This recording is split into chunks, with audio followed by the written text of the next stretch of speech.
There's never any reason to shoot for anything other than a 180. I don't know why you wouldn't want to achieve a perfect score on the LSAT. Don't sell yourself short. Just because your practice test scores, your diagnostic score was in the 130s or the 140s, that means absolutely nothing. I personally improved my LSAT score approximately 23 points, and I've seen students improve far more than that. And a lot of it comes down to believing that you can. I would recommend, first and foremost, that you aim to understand everything. It is possible. You can do it. So I don't want you to sell yourself short. The problem with aiming for a 160 or doing only 3 passages or only 3 games is that it sets a ceiling on how high you can go. So more than setting out an arbitrary goal of a specific LSAT score that is not 180, instead, I want you to set the goal to be the kind of person who loves the LSAT and wants to deeply understand it. Aim to see the LSAT from the test maker's point of view. That means you want to solve all the questions accurately in the time allotted without fatigue. You want to do all 4 passages, all 25 or 26 logical reasoning questions. And of course, if you're taking the LSAT in June, aim to complete all 4 logic games as well. I know there's a lot of different types of questions on the LSAT. I want you to take the approach of dividing and conquering. Start with the easiest question types up to the more difficult types. So the easiest in logical reasoning, for example, would be necessary assumption, inference, and flaw.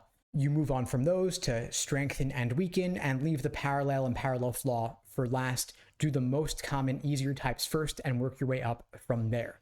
You can also set more intermediate mini goals. So for example, if you're looking at accuracy, pacing, and endurance as the 3 major phases of your LSAT prep, within accuracy, you can ask yourself, do I understand the argument or the passage? Do I understand the question stem?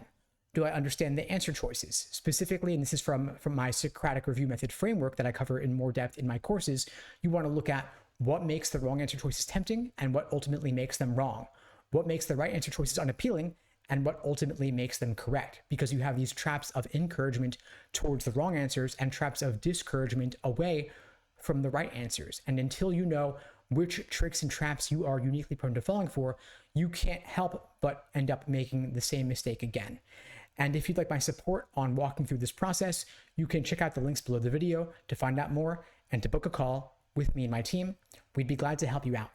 Now, moving on from accuracy to pacing, we want to know, can you finish all 4 passages in the time allotted? Can you solve all 25 or 26 logical reasoning questions in the time allotted?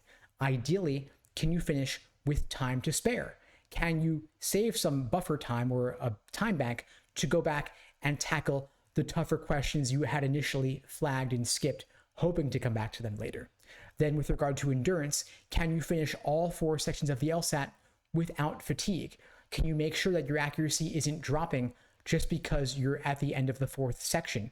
Can you handle any scenario that you might see on test day, including doing 3 logical reasoning sections back to back? You want to work all of these mini goals into your LSAT study plan to make sure that when test day rolls around, you are feeling fresh and calm, ready to go in there and crush this exam. Ideally with, of course, with that goal of achieving a 180. Now, if you'd like my help with this, of course, again, we offer a lot of different ways to support you at LSAT Unplugged. You can check out the links below this video to find out more and to book a call with me and my team. We'd be glad to help you out. And in the meantime, I wish you all the best and take care.